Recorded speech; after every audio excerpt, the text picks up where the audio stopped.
దాదాపుగా 16 లక్షల ఎకరాలకు 160 టీఎంసీలను వాడుకోవాలి 38,000 కోట్లతోనే ఆ రోజు రాజశేఖర రెడ్డి గారు ఉన్నప్పుడు ప్రాణహిత చేవెళ్ల డాక్టర్ బాబాసాహెబ్ అంబేద్కర్ ప్రాణహిత చేవెళ్ల ప్రాజెక్టును ఆ రోజు పనులు మొదలుపెట్టి 2014 వచ్చేటప్పటికి దాదాపు ఒక 10,000 కోట్ల రూపాయల పనులు కూడా పూర్తి చేయడం జరిగింది. ఆ తర్వాత తెలంగాణ రాష్ట్రం వచ్చిన తర్వాత ప్రాజెక్టుల రీడిజైనింగ్ పేరు మీద తుమ్మిడిహెట్టి దగ్గర నిర్మించుకోవాల్సిన బ్యారేజీలను అక్కడి నుంచి గ్రావిటీ ద్వారా తెచ్చుకోవాల్సిన నీళ్లను అన్నిటిని కూడా ప్రాజెక్టు రూపురేఖలు మార్చి ఊరు మార్చిండు, పేరు మార్చిండు, అంచనాలు మార్చిండు. 38,000 కోట్ల రూపాయలు నా అంచనా 1,50,000 కోట్లయింది. డాక్టర్ బాబాసాహెబ్ అంబేద్కర్ గారి పేరు మీద ఉన్న ప్రాజెక్టు కాస్త కాళేశ్వరం అయిపోయింది. తుమ్మిడిహెట్టి దగ్గర పనులు మొదలు పెట్టాల్సిన ప్రాజెక్టు మేడిగడ్డ, అన్నారం, సుందిల్ల ఈ ప్రాంతాలకు తరలిపోయింది. అంటే తన ధనదాహాన్ని తీర్చుకోవడానికి వ్యూహాత్మకంగా ఊరు మార్చిండు, పేరు మార్చిండు, అంచనాలు మార్చిండు. ఇప్పటికీ 1,00,000 కోట్లు ఖర్చు పెట్టిండు. 1,00,000 కోట్లు 94,000 కోట్ల రూపాయలు ఆల్రెడీ కాంట్రాక్టర్లకు పేమెంట్లు ఇచ్చారు. 1,02,000 కోట్ల రూపాయలు బిల్లులైనవి. దీని అంచనా 1,50,000 కోట్లకు పోయింది. ఇంకా ప్రాజెక్టులో టెండర్లు పిలవాల్సినవి, ఇంకా పూర్తి చేయాల్సిన పనులు ఇంకొక 50,000 కోట్లకు మినిమం ఉంటాయి. అంటే దానికి ఒక ప్రాపర్ షేప్ ఆ ప్రాజెక్టు రావాలి అని అంటే కనీసంగా ఇంకొక 50,000 కోట్ల పనులను మళ్ళీ పిలిచాలి.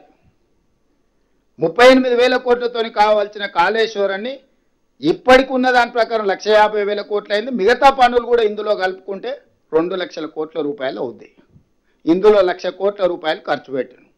1,00,000 కోట్ల రూపాయలు ఖర్చు అయిన ప్రాజెక్టుకు వారు ఇచ్చిన నీళ్ళు ఎన్ని అంటే 50,000 ఎకరాలకు హయ్యెస్ట్. ఇప్పటి వరకు ఆయన ఎత్తిపోసింది మొత్తము 168 టీఎంసీలు అయితే వర్షాలు వరదలు వస్తే 118 ఎత్తి మేడిగడ్డ నుంచి ఎత్తి అన్నారంలో వచ్చిండు, అన్నారం నుంచి ఎత్తి సుందిల్లలో వచ్చిండు, సుందిల్ల నుంచి ఎత్తి మిడ్మానేరులో వచ్చిండు. ఈ నీళ్లు పైకి వచ్చే లోపల పైన వర్షం వచ్చింది, అవి నిండా ఎక్కువైపోయి దాన్ని ఆపలేక గేట్లు తెరిచి మళ్ళీ అన్ని కలిపి సముద్రంలోకి వదిలేను. 7,000 కోట్లు ఎల్లంపల్లి శ్రీపాద ఎల్లంపల్లి నుంచి ఆ గేట్లు ఎత్తితే ఈయన మొత్తం మేడిగడ్డ, అన్నారం, సుందిల్ల నుంచి ఎత్తి శ్రీపాద ఎల్లంపల్లిలో పోసిన నీళ్లు పైన వర్షం వచ్చి వరద రాగానే దాంట్లో నిలపలేక గేట్లు ఎత్తితే మళ్ళీ మొత్తం 118 టీఎంసీలు సముద్రంలోకి కలిసింది. కానీ ఈ లోపల ప్రభుత్వానికి పడ్డ భారం ఎంత విద్యుత్ మీద అంటే 7,000 కోట్ల రూపాయలు. 1,00,000 కోట్ల ఖర్చు, 7,000 కోట్ల కరెంటు బిల్లులు కడితే ఇచ్చిన ఎన్ని ఎకరాలకంటే 50,000 ఎకరాలకు నీళ్ళు ఇచ్చిండ్రు. ఇది చంద్రశేఖరరావు గారు 9.5 సంవత్సరాలలో గోదావరి బేసిన్ మీద సాధించిన ఘన విజయం. ఇక కట్టింది కూలింది నేను చెప్పాల్సిన పర్లేదు, నాకంటే మీకు అందరికీ పూర్తిగా అవగాహన ఉంది మేడిగడ్డ ఏమైంది వీటి. ఈరోజు ఈ ప్రాజెక్టును మనం సరైన విధంగా ముందుకు వెళ్ళాలి, దీన్ని ఏదో రకంగా దీన్ని ఉపయోగపడేటట్టు చేయాలనే ప్రయత్నం చేస్తే మన దగ్గర ఈరోజు నిధుల సమస్య, నీటి కేటాయింపుల సమస్య.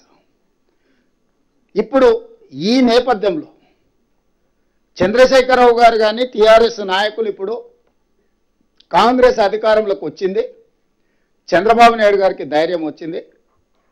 గోదావరిలో ఉన్న నీళ్లను బంకచర్ల అంటే దాదాపుగా కృష్ణా బేసిన్ పైన పెన్నా బేసిన్, రాయలసీమల అవతల ప్రకాశం, నెల్లూరు అక్కడి వరకు తీసుకెళ్తున్నాడు. ఇది కాంగ్రెస్ పార్టీ ఈ ప్రభుత్వం ఇచ్చిన అలుసు. ఇది స్థూలంగా వాళ్ళు చేస్తున్న ఆరోపణ. ఈ నేపథ్యంలో మిమ్మల్ని అందరినీ మనందరం ఇక్కడ కూర్చొని జరిగిన నేపథ్యాన్ని వివరించుకుంటూ ఏ విధంగా వాళ్ళు అబద్ధాలు చెప్తున్నారు, ఈ అబద్ధాలతోని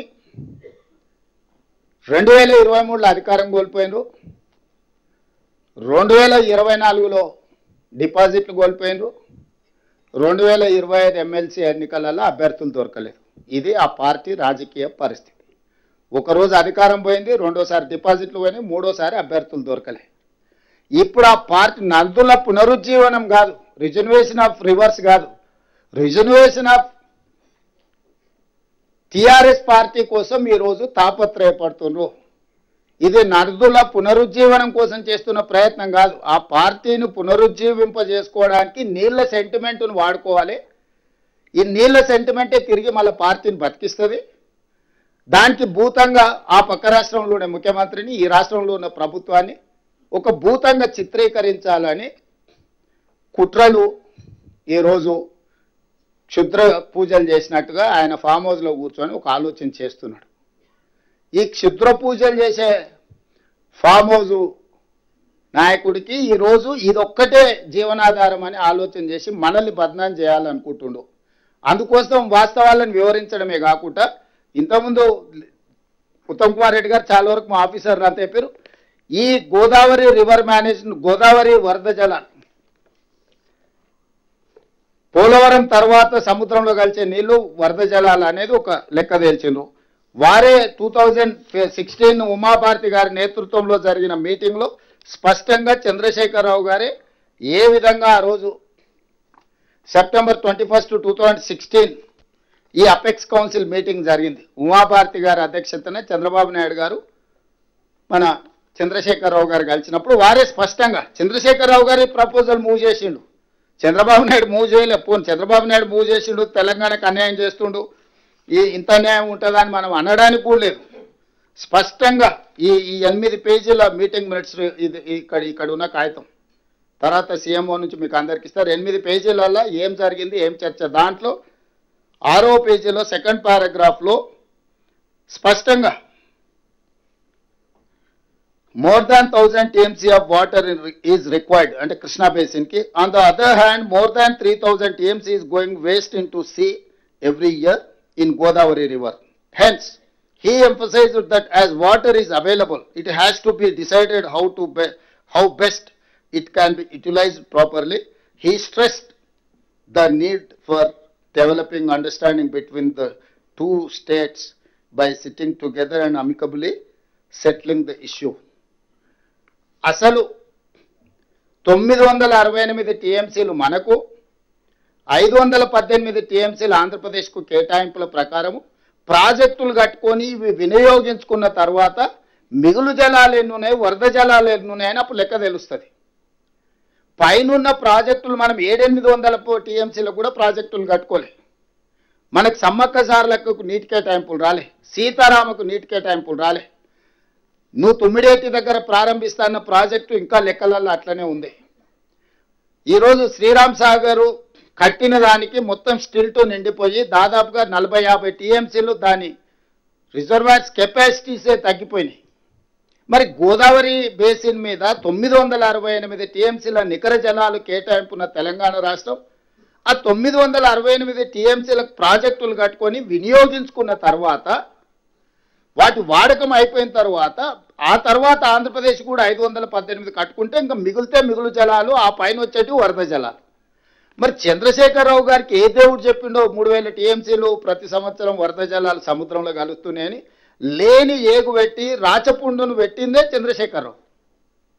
ఈ రాచపుండు బేసిస్ మీద ఈ బేసిన్లో చంద్రబాబు నాయుడు గారు 2016లోనే GOR నెంబర్ 262 క్లియర్గా ఆయన ఏమి ఇచ్చిండు, వ్యాప్కోస్కి సర్వే కోసము preparation of detailed project report providing water supply for drinking, industrial and irrigation needs of Rayalaseema, Prakasam and Nellore district by diverting flood waters from Godavari river to Penna river. 2016 నాడే చంద్రశేఖరరావు గారు ఏ రోజైతే ఉమాభారతి గారి దగ్గరికి వెళ్ళి 3000 టీఎంసీలు ఉన్నాయని ఈ రాచపుండును మనకు అంటించిండో తెలంగాణకు, అప్పుడే చంద్రబాబు నాయుడు గారు వ్యూహాత్మకంగా దీని సర్వే కోసం ఇమ్మీడియట్గా 5 కోట్ల రూపాయల సర్వే కోసం ఇచ్చి వ్యాప్కోస్కి ఆ రోజు జీవో ఇచ్చి చేసిండు.